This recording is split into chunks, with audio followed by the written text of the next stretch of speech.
Me. I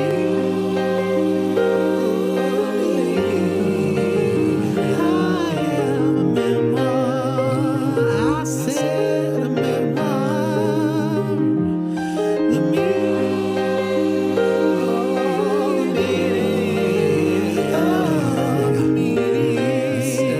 of Mariah Carey. Hello, Lamely! Welcome to what we're calling Chapter 23 here. I am a memoir, the meaning of Mariah Carey. The meaning of Mariah Carey being, of course, the internationally renowned best-selling memoir by HRH Mariah Carey. I'd argue that it's universally renowned. Universally renowned. My apologies. We are up to the chapter Calamity and Dog Hair, which is a title that fills me with dread and fear and all sorts of anticipation. This is Fab. That is Posh. And Posh usually brings us, right about now, our Mariah tidbits from the week, which we call Me Moments.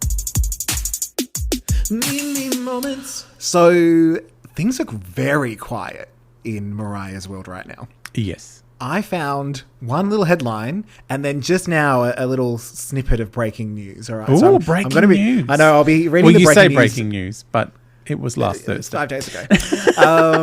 But I will be literally reading it from the article. So let's start with the headline, which is that Jerry O'Connell... Jerry tried to O'Connell get from the Heartbreaker video, Heartbreaker moment. who was dating Bianca, and they all Yes. threw the popcorn at him. Yes, Exactly. Went and tried to, get a little up in Mariah's number. Mm-hmm. All right. And I'm guessing that she turned him down because he was already dating Bianca. She was not having that. she didn't. Not having those games. But apparently they actually called him the day before the video. Oh, So someone had dropped out. I know. oh, he was a last I'm minute like, replacement. I The fat kid from know. Stand By Me was a last minute replacement. This shocks me, Philip. Right. So for whatever reason, he was brought in last minute and he's like, I'm going to shoot my shot. But apparently she let him down easily and softly. But sort of been like, that's not going to happen. Sorry. She had a crack. I mean, he's dating a supermodel now. They're married, I think. Yeah, is that the Romaine? Yeah, he's with Rebecca Romaine, Who formerly I still Stamos. say Stamos. She must hate me because I'm sure she knows. She's in a feud with me, but I don't know about. Yes. I I love her because I saw him interviewed the other day in on one of my Star Trek Instagrams. Anyway, look over there. What a nerd. Because she's in the new Star Trek series. Like, she was in Star Trek Discovery season 3, I think. No, season 2. Anyway, she's a character from the 60s has been recast as her now, and now they're making a spin-off with her in it. So she's got her own Star Trek show now. Oh my god! And now she's on your radar. I know. Prior, didn't know her. Rebecca Romaine, not Stamos. Yeah. And she was an X-Men. Oh, she's courting all the nerds. Was she in something about a librarian superhero thing? A librarian superhero. Yeah, I think. Yep. Anyway, That doesn't sound... whatever that she is. She was the blue woman in X-Men, and eventually Jennifer Lawrence played her as younger. That was nearly someone else there. No, no. No, I'm gonna Google it. Rebecca Romaine in the X-Men. No, I think I'm thinking of. I think it was called the Librarians, but it wasn't the Australian Librarians. It was an American Librarians, but it could be some other blonde. Oh, with woman. Noah Wiley? Oh, it is. Yeah, it is. Hang on, let me have a look. Rebecca Romaine, yes. Christian Kane, Lindy Booth. People I've never heard of. Okay. Yeah, fun. Anyway, I just wanted to know I wasn't crazy. Librarians and their superheroes. Yeah, fun. But in our little bit of breaking news, Ryan Reynolds has been throwing around a little bit of info for a movie called Free Guy. No idea. I think I have that's a seen a Deadpool. Is that a Deadpool trailer thing? for this. Yes. It's a video game kind of feel, and they did a trailer which was Ryan Reynolds as Deadpool and Taika Waititi as that big rock man from the Thor movie. Yeah. Sitting on a couch watching a trailer for Free Guy and For glitter. yeah, for glitter. Yeah, they're doing some very strange marketing for it. Well, they're saying here that the film heavily features Mariah Carey's 1995 hit song Fantasy, which serves as the engine of the movie. The engine. The engine. Apparently, Ryan is a Hectic huge inside. hectic inside and Indeed. out. So apparently, Ryan is a huge Mariah fan. Naturally. Why would you not? And there was like other songs that were sort of featured, but then Fantasy came on a playlist, and he was like, "That's the one." And apparently, he did speak to Mariah, and she was, on board Amenable. with this. She loved it being an engine. You know? Excellent. So that's all we know at the minute. But Well, if you want to see something hilarious, you've got to see the Celine Dion video clip from Deadpool 2. I actually have seen that, and it was amazing. This thing only goes up to 11. I did a thing. Oh my God. Are you ready for some tarpage? Oh, yes. It's been a while. I know, All right, it's been very let's put the good. tarp down. I hosted the red carpet and the in-store signing at Maya for Blade Trinity, which at the time starred Wesley Snipes, but he didn't come to Australia. We instead got Jessica Biel, David Goyer, the writer and director, and Ryan Reynolds, the other star, who was just that guy from Two Guys and a Girl in a Pizza Yes. Place at the time. He was in a movie with Alyssa Milano too, and Jerry O'Connell. Yes.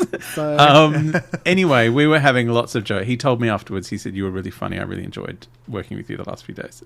Thank you, Ryan. Well, did you Beautiful. kiss a little bit? We made out just a little bit. Yeah, good, But In a tossing the salad kind of way. because we were in like the record section and the DVD section of Maya, where everyone was queuing up to get things signed, and I just had to keep talking basically until they turned up, and then they turned up and we were talking about famous Canadians, and he was just like, "Yeah, it's just me and Celine Dion. We're the only ones." And then I brought out this Celine Dion book. Do you remember she did that book as a collaboration with Anne Geddes? I do, yeah. I was making him look at all the photos while he was signing things. Oh my And he was like, "This is hectic." It's just too much. Look at Look at this one! this one. They look like they're in rice paper roll. God. I'm actually surprised you didn't bring up a certain other Canadian, Alanis Morissette, who I believe he would have probably been dating at that He point. might have been almost married to her at that point. Yeah. No, I did not bring her up. No, it was just... I bring her up daily. It was just one of those weird afternoons where I was like, I'm making Ryan Reynolds laugh and this is making my day. And I got paid. Ever. Anyway, that was quite the drop of names. Yeah, no, I liked it. Me and Mariah, 2 away now.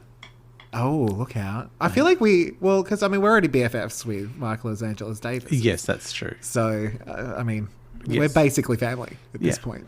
And I got paid to work with Ryan Reynolds.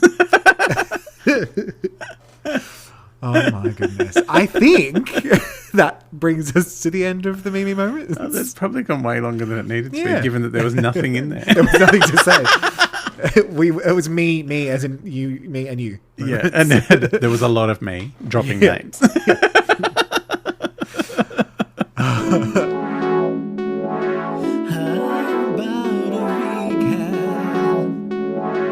How about a recap? A recap. Would you like a recap? Recap. All right, how about a little recap? All right, recap time. So in our last chapter, which is we're calling the one after Firecracker,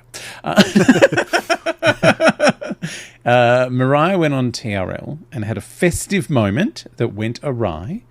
She couldn't get any sleep because the record company were obsessed with her big number 2. And then we had a flashback to Morgan offering to push Tuggy off the boat for $5,000. Murder. Dun dun.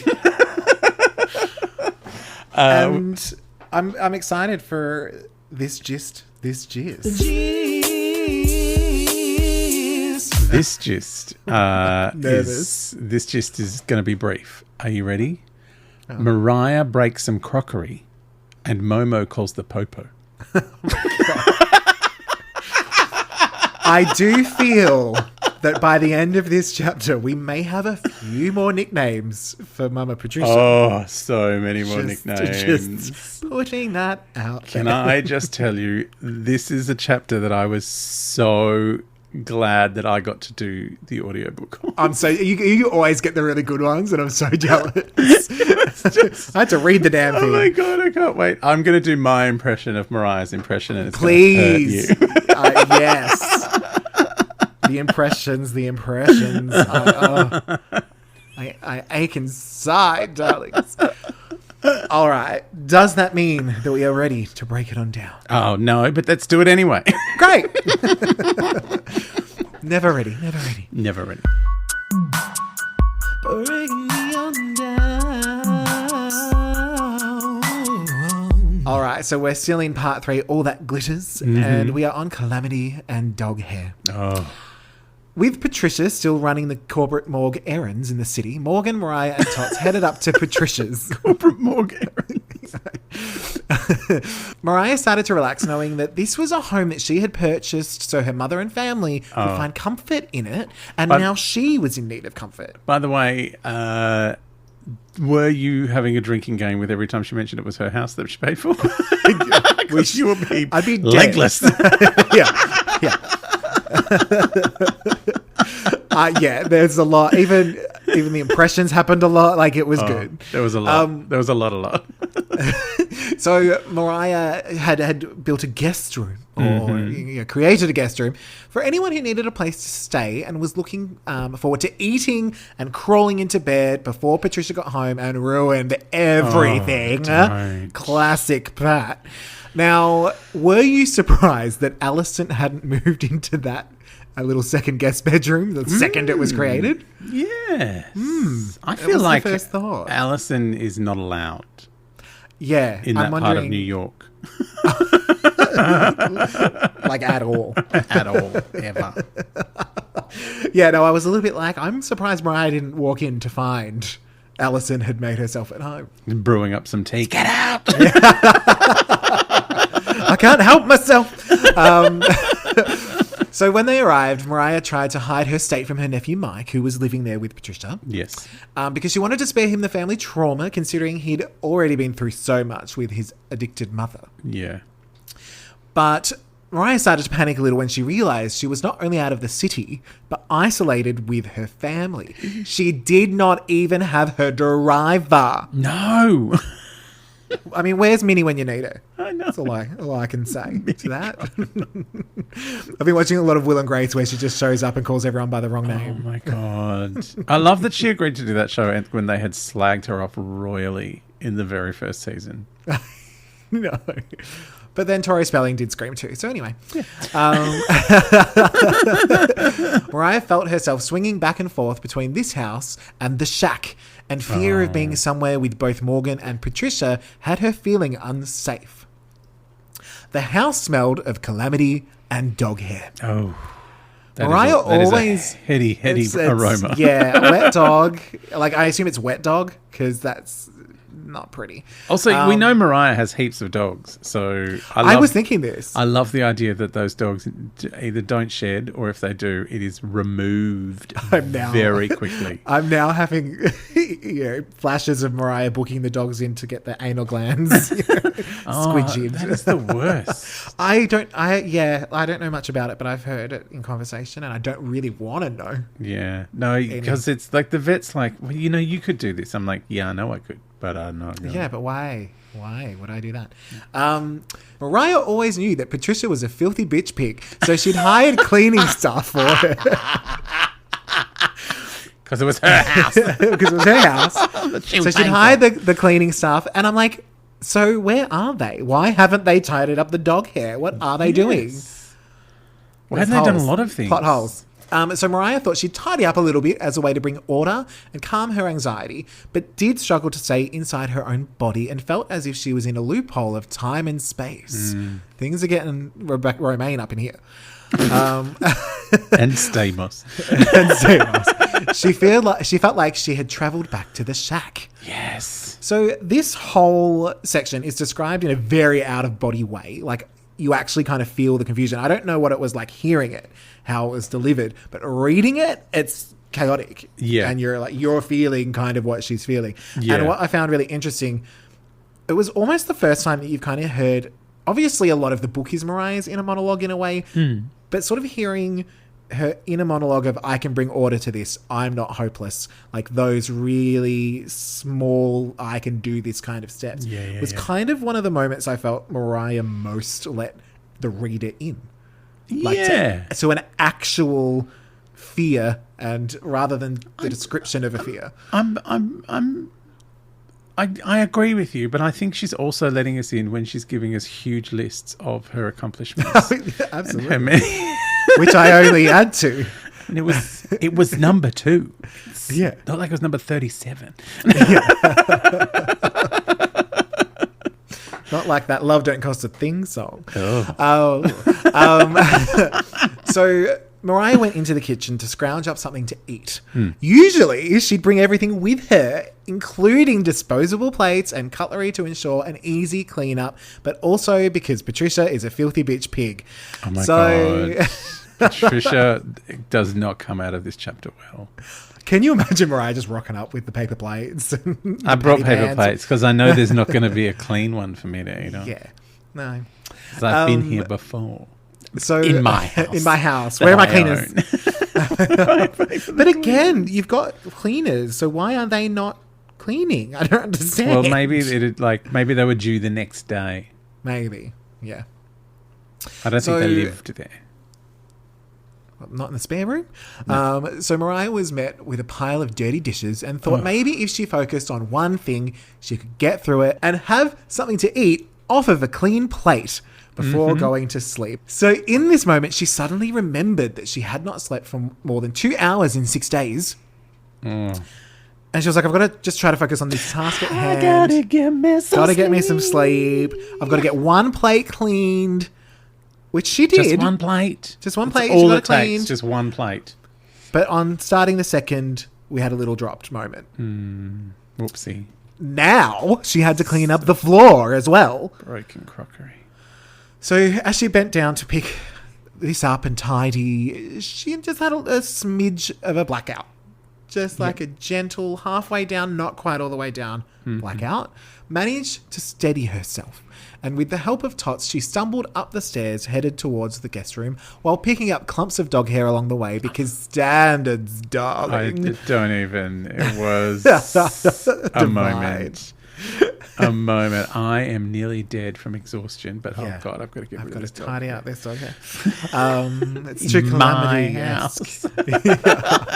This calamitous dog hair.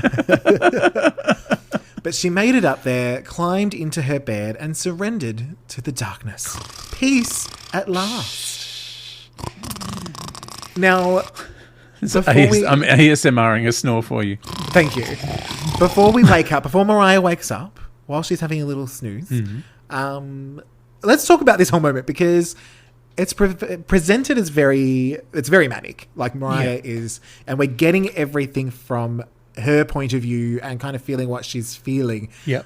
But could you, throughout listening, get the idea of the angle of what it must have been like from the outside for, say, Tots or the nephew? No, not really. It, like, from listening, it was just like she's just reading what she's written, which is, yes, discombobulated, like she's confused where she is. Is she at her mum's house? Is she at the shack? Like, she doesn't really understand where she is, kind of thing.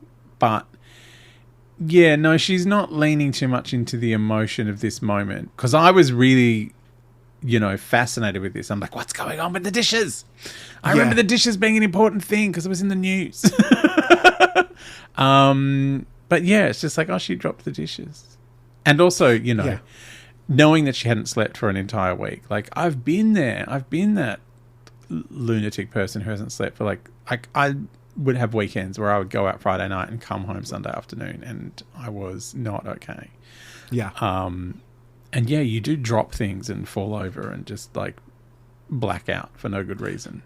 I guess I'd be curious to hear this from Tots' point of view, because I feel like anything we got from Morgan or Patricia would be very skewed to their way of thinking. But to be someone in that house who was more neutral, who's just seeing what's unfolding. Yeah.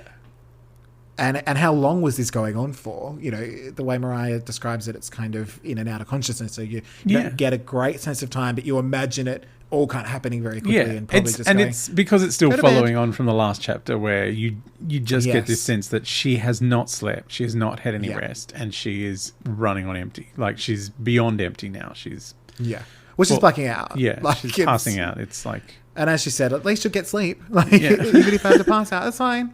Mm-hmm. Let's do it here. So Mariah awoke to Patricia screaming at her that the record label were looking for her. What an absolute fuck stain, is what I wrote. Mariah was jolted awake from the only sleep she'd had all week, and she was no longer playing with Paddy the filthy bitch pig. No. Something rose from within Mariah with feral, seething rage. Oh, the feral seething rage is amazing. I don't know how this was delivered, so I think you need to deliver the best I could lines. Well, I did the best that I could. I did the best that I could. That's not what I imagined, but I love it all the same. Oh my God, no, it's even better than that. Like, Mariah just leans into it. Well, I did the best that I could. So, of course, Mariah was exaggerating in her best Patricia voice. Oh, which we know she's been able to do for some time. Oh, yes. Because I remember I see we're taking the scenic route, darling. When she was a little kid. And what she was repeating was a justification Mariah had heard from her whole life. Mm-hmm. And Mariah was pissed, saying that she didn't even expect to be taken care of there because Patricia wasn't capable of taking care of anyone. No. Mariah did the taking care of. In her house that she built. In her house. But she certainly did not expect her to wake her up from her much-needed sleep. Mm-hmm. This triggered Mariah's survival response and led to a series of hilarious vicious jabs at Patricia, her filter having completely been discarded. She imitated and mocked her, screeching, "I just want to go to sleep," while slaying some sick Patricia imitations that she usually did behind her back. Oh my God. I love that it's just like the wall is best down. that I could. But I will say, I related so hard to this because I always think that I'm never more hilarious than when I'm angry. Like, I will be so funny that then the person I'm yelling at starts to laugh. And I'm like, no, you can't laugh. Don't laugh. I can laugh. This is not hilarious. that happens a lot. Yeah. I can enjoy this, but no, it doesn't happen very often. But it's fun when it does. Oh, no.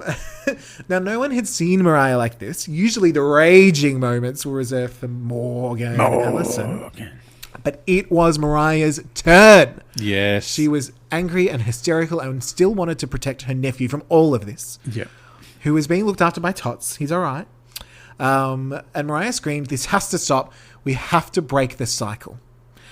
Patricia did not get any of this and certainly could not de-escalate it. So she did the only thing a white woman can do. Don't. She called the cops. Right. Momo called the popo. Flashback. We need flashback music. All right. Now, this was not Patricia's first call to her beloved copy whoppies. Oh, my God. No. This was horrific. Hectic.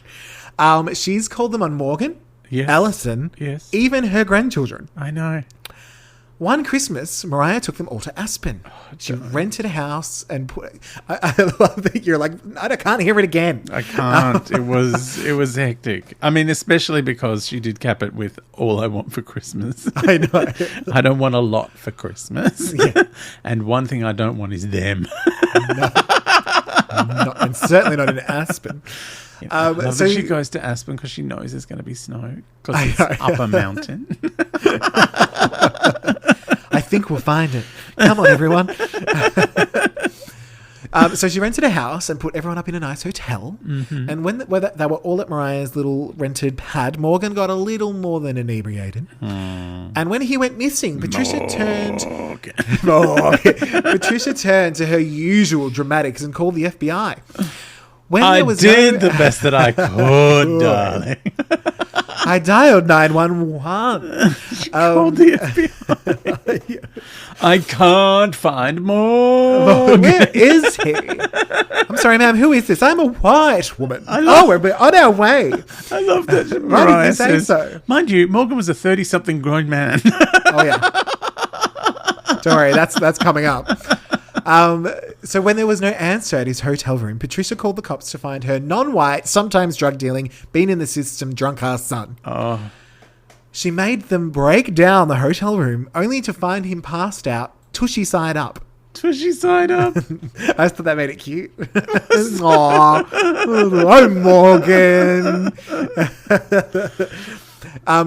This was the last time that sometimes drug-dealing brother and cop-calling mother were invited to Christmas in Aspen. Oh, my God. This was, yeah. More flashbacks. So now we're back in the present that's still the past. When the police arrived quickly, because white, they came in... Well, they're in Connecticut. So much. No, yeah.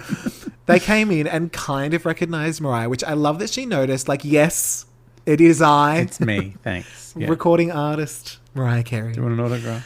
Yeah. Now, she'd roughly pulled See me on herself TRL together. the other day? I know, hot, right? Yeah. Would you like an ice cream? I've still got some.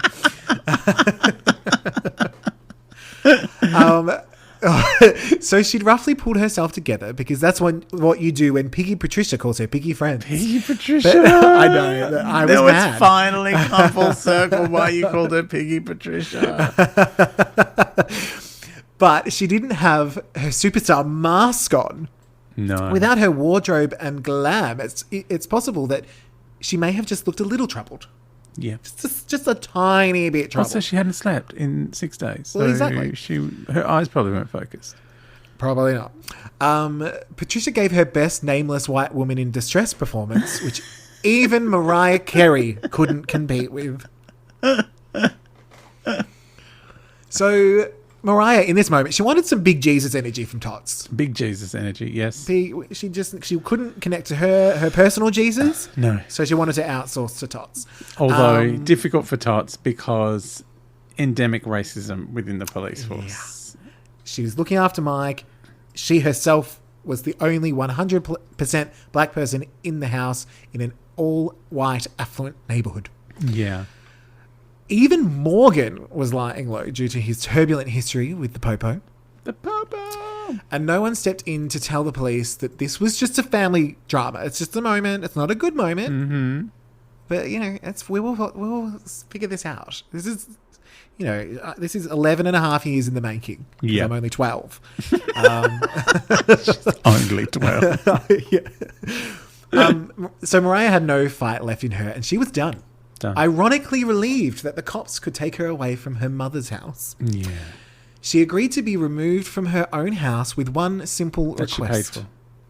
That she paid for. With one simple request. That she be allowed to put on her shoes. Now, I gotta get me some heels. Yeah. I am very excited for the Lifetime movie version of Not Without My Shoes, starring Daphne Zuniga. As Mariah Carey's shoe. As Mariah Carey's shoe, yeah. Left shoe, right shoe, played by Lacey Chabert. Yeah, of course. They're probably the same age. It's just Lacey. She looks 6. So Mariah did get her shoes and popped on some lippy and then got into the back seat of the squad car. She was still in desperate need of sleep. Yeah. Morgan slid into the back seat next to her. Mariah, looking for a substitute villain, thought back to how this all started and whispered, "This is all Tommy Mottola's fault." Morgan flashed a sinister smile and nodded. Like that's Dracula. Right. Yeah. That's right, as they drove off into the darkness. Oh. Even that sentence, the darkness, I was, for some reason, imagining this was in the middle of the day. No, it was nighttime. It was nighttime. So it was time for getting some sleep. So there is an awful lot to unpack, even just within this last sentence. So I have a few questions and statements for you. Mm. Is Morgan smiling because he's totes going to put out a hit on Tommy, or because he thinks Mariah is blaming Tommy for all of it, therefore not him, which gives him more of an in to take advantage of later? Yeah, maybe. I mean, I was... blaming Tommy means it's like, yes, definitely, not me and mum. No. Certainly not the dishes. Oh, the poor dishes. I know. She was having so much trouble with those dishes. I love that she tried to do them. I know. It's all right. It's fine. I've got some advice for her later. Some of my biggest fights with my mum were always over the dishes. Oh, really? Yes. It just became like a symbol for, you know, it wasn't not even a symbol. It was just like the battleground was the dishes. And who's doing them? Are you doing them properly? Why aren't they done? Like, it was just a thing. So many fights over the dishes. It's just the fucking dishes, mate. Calm down. Mariah's bringing some with her. It's fine. I mean, I do wonder why Mariah didn't buy her mother a dishwasher to go with her big house. I mean, I was going to say maybe they weren't invented, but this is like 2018. Yeah, so no, I'm guessing they were. They were definitely invented. Or Mariah's a traditionalist. She's like, no, scrub that bitch by hand. Yeah. I mean, I do love washing a dish by hand. I cannot lie. I know. It's I like clean dishes and I cannot lie. It's your it's your Supreme's time. Exactly. Diana Ross time. So, what do we think? Because we talked about this and we thought this was going to be the Morgan chapter, but it really wasn't. It was the Patricia chapter. The Patricia chapter. And I feel like the next chapter is going to have more in it. I was going to say, because at this point, Morgan hadn't really done, as he wasn't doing anything during this chapter. He was hiding from the police and brought Mariah to the house. That was about it. So do we think he has an angle at this moment? Yeah, I don't know. Like, jumping in the back of the car is weird. Yeah. Like, why was he in the squad car? Like, why did he go with her to the police station? We may find clarity with my next 2 points, because one question I had was, do you think that Patricia always knew that she could play the white card when it came to any issue within the family? Look, I think Patricia has what we all unfortunately have is unconscious white privilege. Like, I don't think she was playing the white card. I just don't think she was conscious that when she did something like call the police, that she was actively participating in that. actively participating in a racist system. So, I think, I mean, to Mariah's eyes, it's like, oh, he's the white woman calling the white police. And, yes, it's terrible, but it sounds more sinister than probably it was. But it's nevertheless, you should be aware that what you're doing is, calling a fox into the hen house, essentially. You are calling an institution that habitually rounds up people of colour for spurious or no reason, and punishes them much worse than someone with white skin does. So, it was ignorant of her, but I think just, and maybe she's, maybe on some level she did see how the other parts of her family and people she knew were treated by the police, and maybe on some subconscious level she was like, well, I know that'll stop them. Well, this is kind of what dawned on me, that obviously the dramas with her and Alfred Roy were one thing. Yeah. And did she call the cops on her own husband is a thing you got to ask yourself. I mean, it's not really said. I forget if it happened in any earlier chapters, but it does make me wonder that she kind of kept that in the back pocket. Oh, yeah, because the early chapter when Morgan and his dad were fighting and the police came, who called them? That must have Patricia or Mariah. Yeah. Because I think Mariah did have to call at one point. Oh, maybe she This is did. a long book. I know. Or she called a friend. She called a family friend. Yeah. So maybe she didn't call the cops. Oh, yeah. The reason, I could be reading far too much into this, but the thing that just sort of came into my head, that it was could it have been something that, Patricia had in her back pocket for when, kind of to control Alfred Roy's temper, and then as her own children grew up, she started to use that same card against them. Not necessarily the white card, but the police card. Well, yeah, the police card is the white card, essentially. And in a way, based on something that Mariah says earlier, where Patricia protected Mariah from Alfred more so than the other kids, and was some of that subconscious thing Mariah was more passing.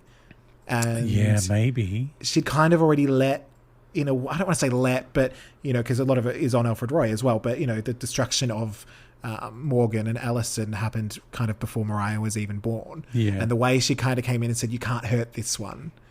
Yeah. And they were Mariah was getting away with things that Alfred Roy never let Morgan and Allison get away with. It just like, it's kind of not a clear theory, but it was just going around in my head. And the image that kind of struck me the most was of Morgan hiding in the den. Because obviously he's done some really bad shit. We're not looking past that. And there is the opportunistic side of him. But seeing this side of Patricia, I kind of, in that moment, saw him as like a little scared kid again. Yeah. If that makes sense. And no one's there to protect him. And whether or not he's going in for the opportunistic side was sliding into the back of the car also almost a recognition. Like, I've kind of dragged you down, Mariah, but now we're the same. Yeah, maybe. And now I can help you. Or do you know what I mean? We don't know because we're not in his head, but these are the many things that went feel through like my head there's trying to... still a lot not... I think there's more to come. Because I remember this was reported as she had an accident with cutlery and then she had a nervous breakdown. And that's... Yeah. And then she had cuts in her feet or something. Yeah, and then she was in psychiatric hospital or something. So yeah, I remember it was like at the time. So it's like, for me, it's like, okay, so this is an explanation of the broken crockery, and then it's kind of because there was an implication that there was some sort of self-harm going on at the time, and they postponed the movie. There was a whole lot of stuff happening. Yeah, I'm actually, I feel unfinished with this chapter. Like, I feel like I really need to get onto the next bit to find out what exactly happened. But certainly her state of mind is a precarious one. She's, sleep deprived, and it is not a healthy state for anyone. And, trust me, I have been there. It is... You think you're fine, but you hear yourself saying and doing crazy things. Yeah. Like, I used to call it silly as a wheel Friday. So getting up at 4 a.m. every day, and to get enough sleep, you would have to go to bed at 8 o'clock. Who goes to bed at 8 o'clock? No one. Yeah, certainly not me. In my 30s. So I was getting to bed at midnight, sometimes 1 o'clock in the morning. Especially if I had gigs, I'd go out and I'd be doing gigs. I'd be full of adrenaline. I would get maybe 3 or 4 hours sleep. So at the end of a week, by Friday afternoon, I was literally silly as a wheel. I would fall unconscious at about 10 o'clock after one drink. Usually somewhere that wasn't my house. So you're in Patricia's spare room. Yeah, I totally feel all of this mania, all of this kind of being discombobulated. Like, I feel all of this that's happening. And it could easily be misconstrued as an actual kind of nervous collapse. But yeah, she just really needs to sleep. Yeah, and I think that's the thing that, in a way, it's the first time I've seen, obviously not Patricia portrayed this way, but Morgan portrayed as a person in a way, like seeing because he's been Morgan for so long. But even that flashback to Aspen, which is more, damning of her, he doesn't come off that well. No, exactly. But I think what happened is, for the first time, I've started seeing that he is a result of what came before. Yeah, he's not innately evil. No, there were things that led to that. Yeah. But also that in the state Mariah was in.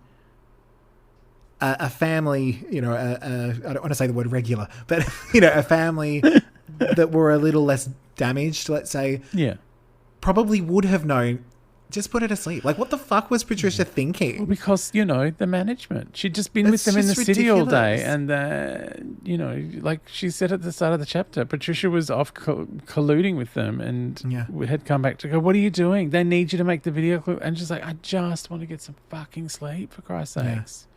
I did the best that I could.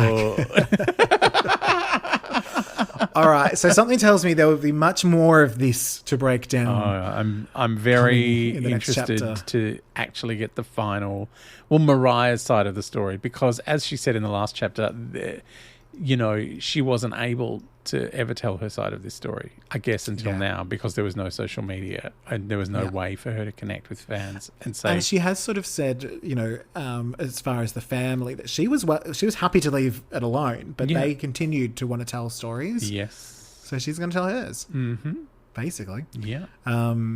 So yeah, I can't. I just sometimes I feel, like you said last week about we were in corporate Morgland.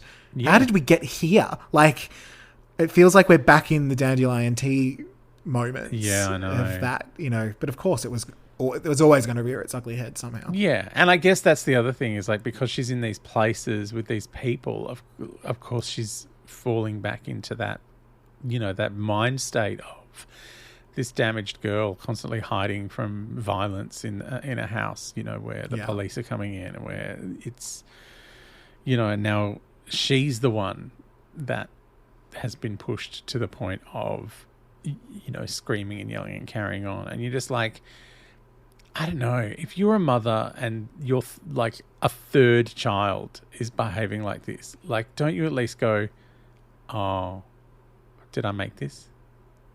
Yeah. Is there something I could have done differently or could do now? Because the last two were crazy and I thought my husband made the other two crazy. And so I protected this one from him. And now she also is doing exactly the same thing because... Yeah. And she's literally screaming that it's me. That, I did the best that I could. Oh, it was very full on. Mariah made it out.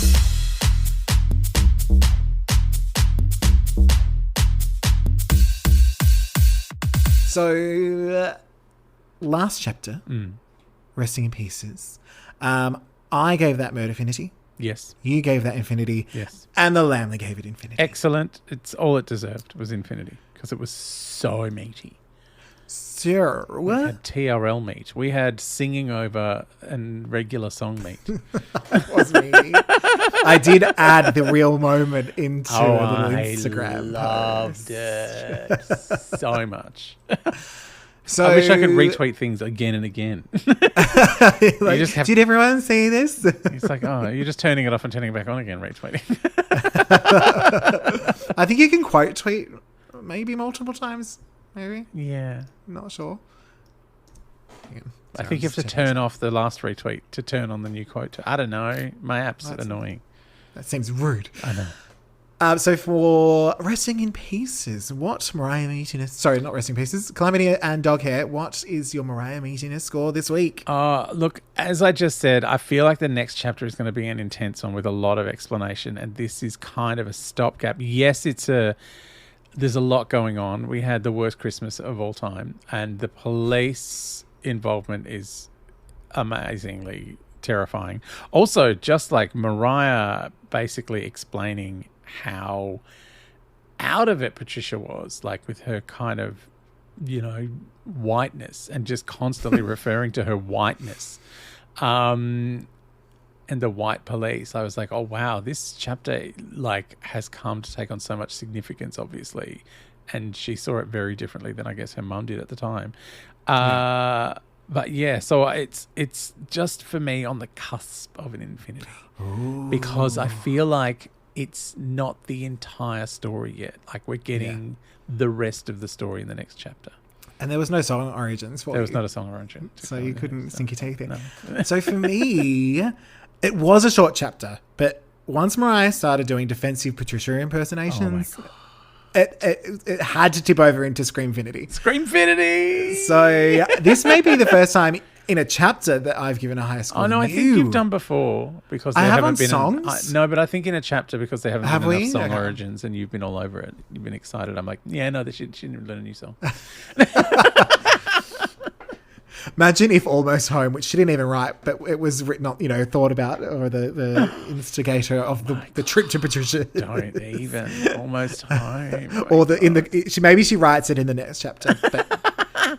Inserted the lyrics into someone else's head to write later. Something like that. So I will put this up for the Lamley to vote and give us their thoughts as well. Excellent. Thank you, Lamley. All right, now it's time for the remix. Remix. The remix. The remix. What is your remix for this week? It's very simple and it's very brief. Okay. I want Mariah to go back and read the entire book in Patricia voice.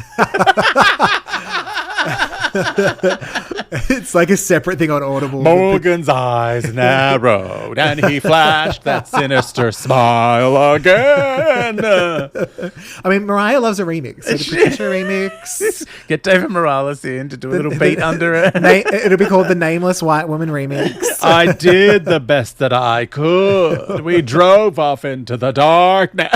Like, seriously, I could listen to an entire book of Patricia voice. Like, every time. I don't know her. I don't know her. Like, seriously, she was, even though this is a really dark and, you know, horrible chapter where it just horrific things are happening, just the relish Mariah was attacking her mum's voice with in the audio I book. can imagine. I'm so excited. I'm like, I can't get enough. So that's my remix. You're quietly praying it gets worse so that there's more. Please have more Patricia, because I cannot get enough of Mariah doing Patricia's voice. Like, she's on the edge of Mummy Dearest No Wire Hangers. Like, Oh, wow. like, it is crackers. I'm very excited for this part. Maybe Mariah will play Patricia in the movie. Oh, can she? Oh my God. Oh my God, I want amazing. Mariah to play Patricia. I did the best that I could.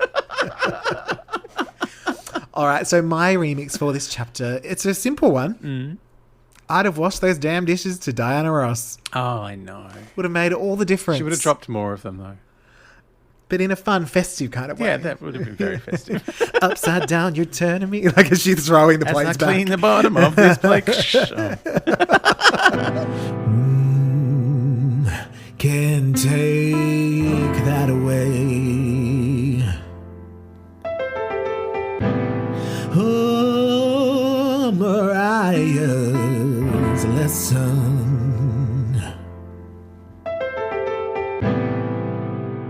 Let's sit up. Can take that away. Mariah's lesson. Oh, So, not to bring things down, but I have a slightly serious lesson this it week. might be the same lesson as mine, but go. Okay. So my lesson is to break the cycle. Yeah, which Mariah says to her. We've got to Which break Mariah the cycle. says to her. And this is actually something I that's- did the best that I could. Exactly.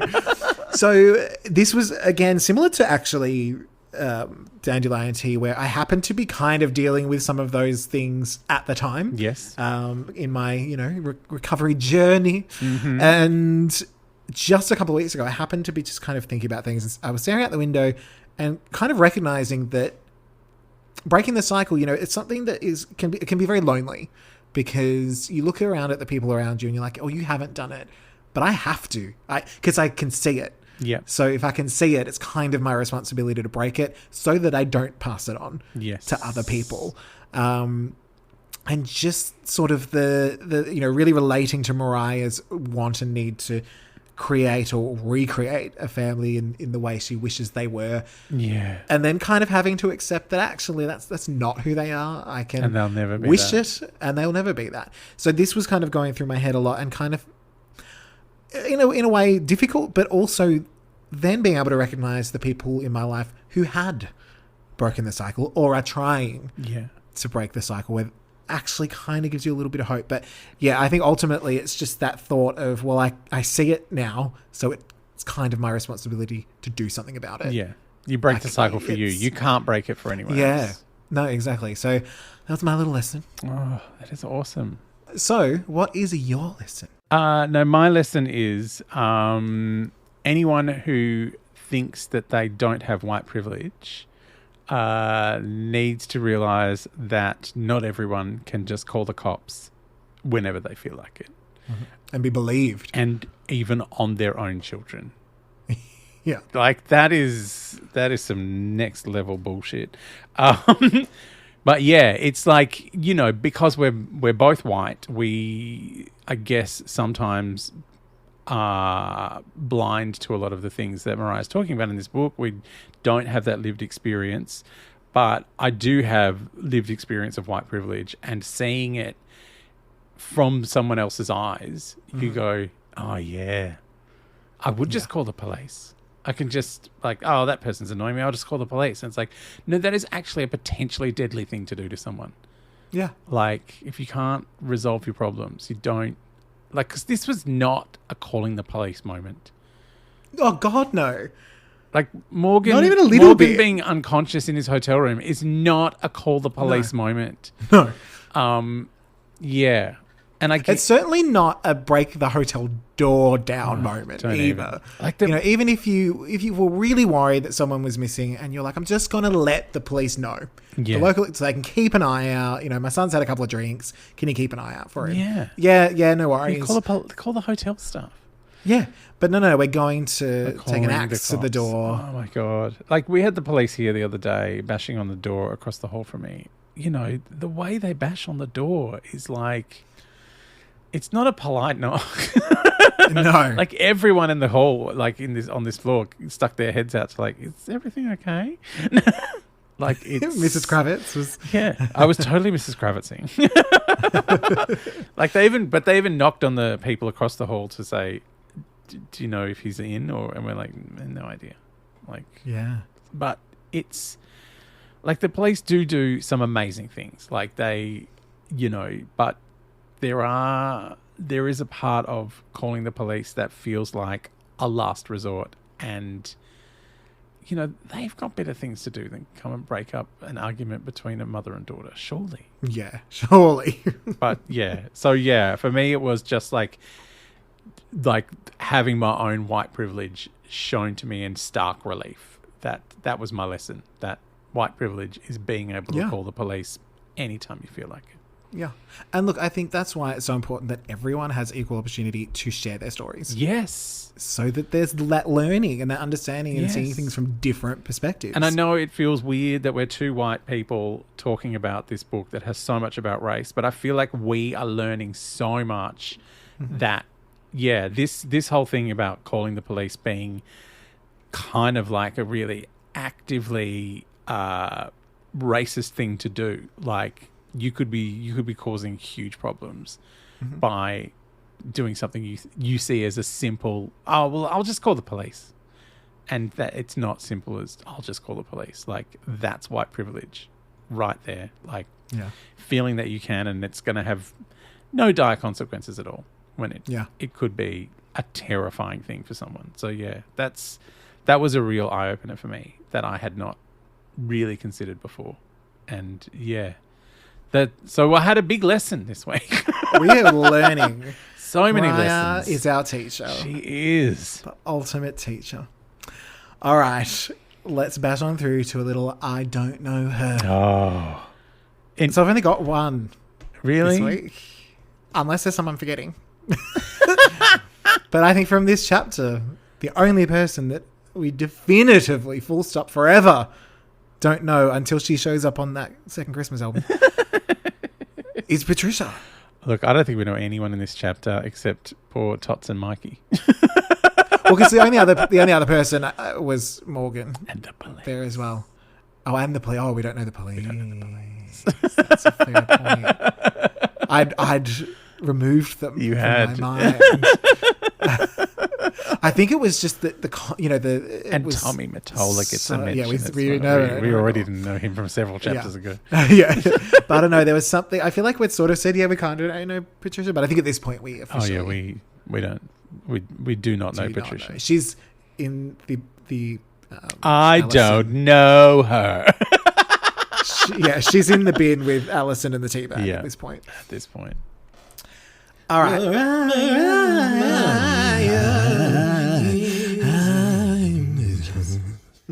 Mariah-isms. This is So Is, last chapter isms. Last chapter we chose our favourite Mariah-ism and put it to the Lamley to vote for their favourite. The two options were A, we were both like cornered animals in couture. Or B, she had absolutely no idea of the burden and responsibility of being an artist who generated so much money and energy. And it's happened again. what? We have a tie. Another tie. Another tie. We are just equally fantastic at recognizing Mariah-isms.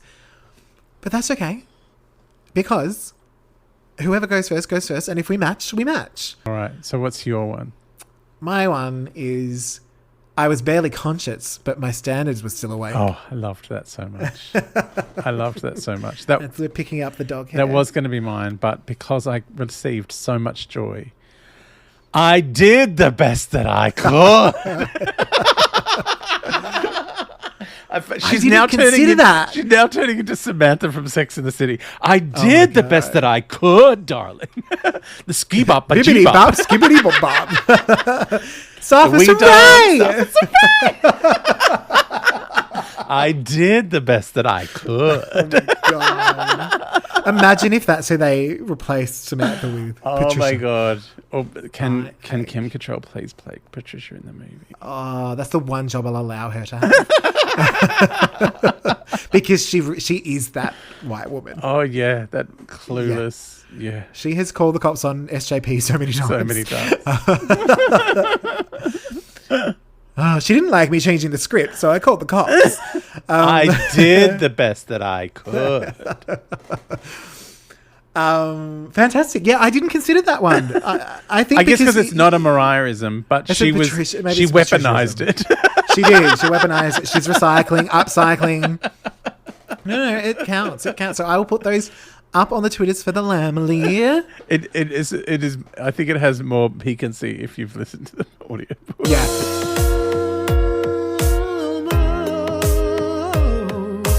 At the end of the podcast, baby. Almost there, almost home. You could probably say, but you won't because of copyright. That's a no. Our next chapter is, I think, going to be a very difficult slog as far as mental health issues go. It's called Broken Down, and I don't think it's the cop car. no, I don't think the cop car is going to break down on the way to the station. Morgan's going to save everyone. But, you know, they're happy forever. It was reported at the time that she did have a breakdown and there was an accident, in inverted commas, with broken crockery. So we've had the explanation of the crockery and how that broke. So now I guess we're going to find out what happened after the police took her. And I don't think it's going to be good. Look, maybe it's just a flashback from the broken crockery's perspective. Maybe. You know? Like, maybe it's like the cutlery is broken down and now we get to hear about its life in Patricia's filthy house. Yes. Yeah. That's amongst the that seems Calamity fun. and the Dog Hair. It's like one of those episodes of TV where like just one episode a season is some random other story for a spin-off. You know? I don't like those. Yeah, some of them are fun. So that is next chapter. But before we finish up, I do have a little review. Oh. So this is from Canberra Dave. I'm guessing from Canberra. Hey, Canberra. That's where I'm thinking. Hi, Canberra Dave. 5 stars. Thank you very Oh, much. thank you. Posh loves And that. You know I'm happy I with do. one. I'm not greedy. No, I need the whole fist. All 5 bits. And the title of the review is Thank You. Oh. And the body is short and sweet. Finally, a critical analysis of Mariah Carey's work. Now, when I first read it, I thought it was finally a critical analysis. I was like, I did the best that I could. I was like, are we being shaded right here? But I was like, maybe it is because we haven't listened to other podcasts and we love other podcasts. Yes. There's no shade there. But I wouldn't be surprised if some fans don't like to get too critical. Yeah, I see what They you mean. stick to Like the that positive. we... And I'm thinking because we do, especially me, but also both of us together, we do, Yeah. you know, we break things down fairly. Yes. And, you know, I may give everything infinity, but I will sometimes say that this It's a cusp. is a cusp. Yeah. Or it's thank God I found you. Yeah. And I may be more spread out than that, but sometimes, you know, the song is that dreadful ones and it needs it to. Seriously, one of the best covers she's ever done. Just calm down. That's the worst one. But yes, thank you to Dave. Thank you, Canberra. Yes. I like to imagine it's just a funny way of spelling Cameron. Cameron. Cameron Dave. Yeah. Canberra and Dave Hair. If you like Cameron Dave, want to be part of it, send us a review, or you can also, please, anytime, tweet us, Instagram us, Facebook us, email us, I am a memoir at all of those places, and at me, I am a memoir at gmail.com if you've run out of the character count.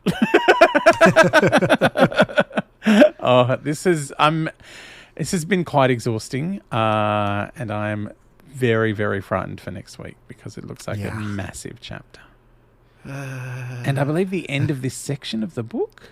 I am curious because I'll be listening to this chapter and the next all together. Oh, so yeah, I'm that's curious going as to how that's to going to sound. But yeah, we will be at the end of all the glitters at the end of the next chapter. Like we'll be And on then to another to season. Emancipation. Although I think we will have to take a detour. I think we might have to watch a little glitter. We will have to watch a little on glitter. Glitter Plus. And listen to the glitter soundtrack. Yes. Yeah. Oh my God. Perfect. Yeah. All right. Next week, Broken Down. Gird your loins. All right. Bye, Lamely. Bye.